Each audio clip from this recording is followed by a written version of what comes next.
Hey Last of Us fans, it's Ash from SuperVideos back for another video for The Last of Us on HBO. Pedro Pascal, who of course plays Joel Miller in The Last of Us, did an interview where he talked about Season 2 of The Last of Us.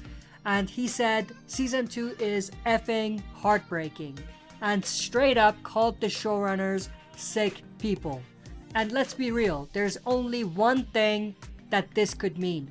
Before we get into it, spoiler warning, if you haven't played The Last of Us Part 2 and don't want to know what happens, this is your chance to click away. Stay tuned, we'll be right back to break down what Pedro Pascal is talking about and what moments from Part 2 of the video game he could be referring to. We'll be right back to break it all down.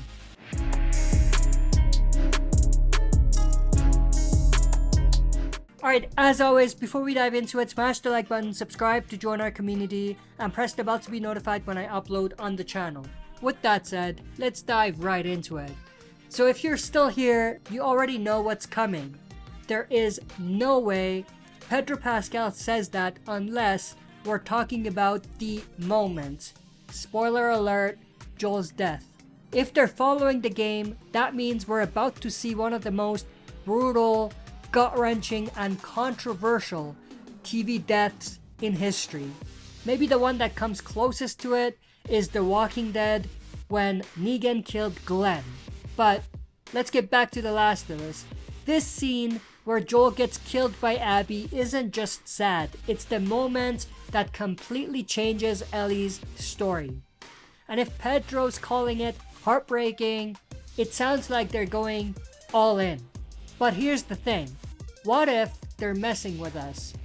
Because calling the showrunners sick people could also mean they changed Joel's fate, either to make it even worse or to completely rewrite what happens.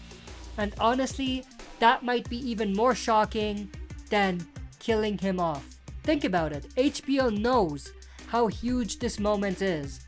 They also know fans are expecting Joel to die. So what if they're pulling a massive fake out? Maybe Joel survives, but they twist the story so that he suffers in a different way. Maybe he still gets attacked, but instead of dying, he's left severely injured or captured. Or maybe they're just delaying his death to give us a false sense of hope before ripping our hearts out later. We've already seen them tweak things in Season 1, like how Bill and Frank's story played out completely differently. So changing Joel's fate, not impossible. If they don't change his fate, Pedro's reaction might be because they made it even more brutal than the game. Imagine a longer, more drawn out execution, more perspective from Joel, Ellie, or even Abby, something even more emotionally devastating than what we're expecting. If they stick to the game, but crank the emotion pain up to 100, then yeah, Pedro calling them sick people makes total sense. So what do you think? Is Joel's fate sealed, or is HBO about to pull the biggest fake out in TV history? Let me know in the comments, and you know the drill. If you enjoyed this, smash the like button, subscribe to join our community, and hit that bell to be notified when I upload on the channel. That's it for this video. See you next time for another super video.